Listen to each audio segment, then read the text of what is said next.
Gemini Rue has the second highest average rating of any Wadjet title ever released, with a sizable 82, tied with Technobabylon and beat out by a single point by the final Black Bowl game. It also stands out as the second game where Wadjet acted primarily as publisher, assisting another party in creating a game of their own creative vision, this time that party being Joshua Neuenberger. As far as I can tell, this was the first time he ever worked with Wadjet and the second to last game he ever worked on, the last being Resonance in 2012 with some additional art assets.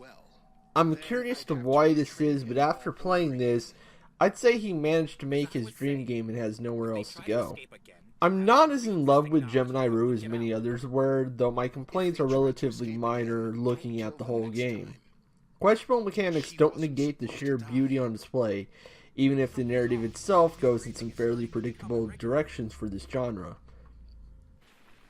Gemini Rue is a cyberpunk story about two protagonists. The first we meet is Azrael Odin, a former hitman turned cop searching for his brother, locked away somewhere in the vast starry skies.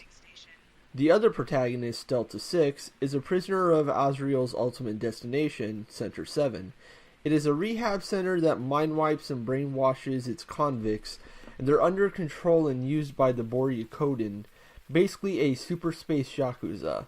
We weave through the two stories until they come together, though you can probably predict from the description and the mention of mind wiping and brainwashing that there's more going on here than meets the eye. The core theme of the game relates to identity and presents the old conflict of determinist thought versus a belief in free will. To dumb the argument down a little for brevity's sake, determinism is a line of thought that states human beings are shaped by the world around them and what is done to them. Their reactions change based on their own experiences, and thus don't really have a choice in the way they act. Free will is the opposite concept, arguing that we always have a choice in what we do and are aware of our choices. I've covered this ground before with the Lisa game series in my long-form article series Full Course, which I've gone ahead and linked to in the description below if you want to check that out for a more in-depth breakdown.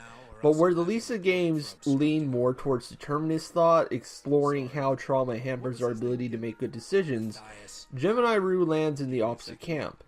It argues that no matter how much we learn, human beings will never truly completely understand ourselves or how we work, and our true selves will always remain no matter what part of our identity is lost. Thus, we will still be able to make choices of our own free will, because our original selves will always exist within us. It is a bit cheesy, but it works and results in a strong ending for the cast.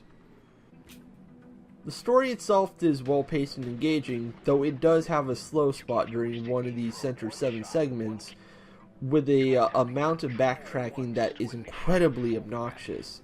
There is a skip feature, but it is mapped out in the strangest way, requiring you to use the escape key, the same key used to open the menu. I could never get it to work as a result, only getting the menu every time, but it's possible I just misread the prompt. If anyone can clarify on the function and how it works in the comments, feel free to correct me. The game also has odd mechanical quirks, mainly due to the more robust interaction system. Unlike most Wadjet games these days, you have 4 interaction options here, using your hands, using your legs, talking, and simply observing something. They activate by right-clicking on objects and characters that have names when you scroll over them, which also doubles as accessing the inventory.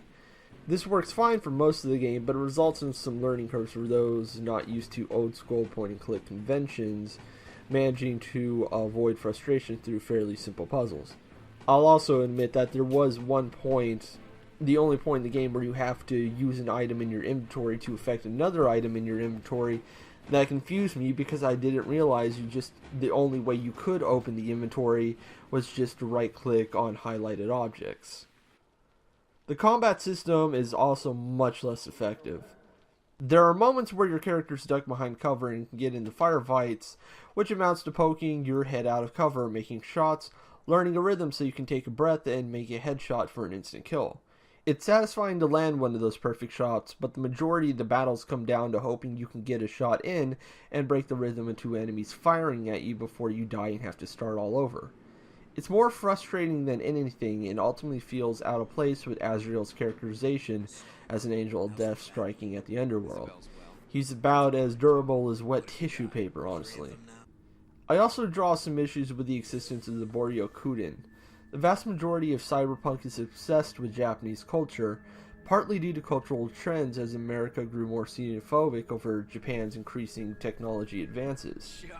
More often than not, there's a sense that Japan has gained some sort of cultural power over the world in many of these works, but Gemini Rue takes it to ridiculous levels, with the bloody Yakuza of all people owning entire swaths of space. That's like the US equivalent of the Mafia running the entire solar system. I get the idea is to make this time period alien, taking from the norms of cyberpunk, but not questioning why those norms exist results in an unintentionally racist story element. Thankfully, the later Techno-Babylon manages to avoid this problem and plays up multiculturalism, though that game does have a different focus. I know it sounds like I'm throwing a fit here, but I honestly did love my time with this one. These issues are minor nitpicks when put against the sheer artistry at work here. Neurenberger's sprite work and detailed animation just oozes atmosphere I've never seen during the band Chandler era, making up for the lack of face details with shading, more realistic anatomy, and a diverse set of poses. Some characters even shake their hands nervously when they're pointing a gun at someone, a detail that would often be ignored in other sprite-based games. His goals seem to be recreating the look and feel of the likes of Blade Runner with a dash of Cowboy Bebop, and he succeeded with flying colors, creating a futuristic yet worn-out world with thick cinematic atmosphere. It's hard not to look at a single still of this game and not be a bit in awe. Nathan Allen Pinard, who will be seen again in Techno-Babylon, handled the sound design in the game's score, turning Neurenberger's sprite work into something magical. He puts just as much detail into the sound bits as the art, taking into account distance from characters when they're talking and even if a window is blocking the sound of falling rain. The score, on the other hand, chooses to remain mostly reserved, but it can be felt throughout the entire journey, its absence making a situation feel wrong somehow. It's the sort of music you'd hear in a high-end sci-fi film, but still with its own personality separate from the likes of its cyberpunk inspirations. It's difficult to describe, but it's definitely effective. Even the voice work is a cut above normal here, with many of the cast toning down their performances to better fit the material, even with the hammy villains playing them off more as cruel men you might actually meet in real life. It all works, even Abe Goldfarb sounding like he usually does, just a bit less snarky. Everyone here knows how to act and sells their performance near perfectly. I would advise you not miss out on Gemini Rue if you still haven't played it. I personally wouldn't say it's one of Wadjet's best, but there's no denying the sheer mastery you craft on display in the presentation. It's a modern classic, and for good reason, and I think it's going to be one of the best looking cyberpunk games we'll ever get since the days of Snatcher. That said, if you're only on the market for one cyberpunk game, I'd still lean towards Techno-Babylon, which takes the genre in some directions I haven't quite seen before. But you can't go wrong with either one.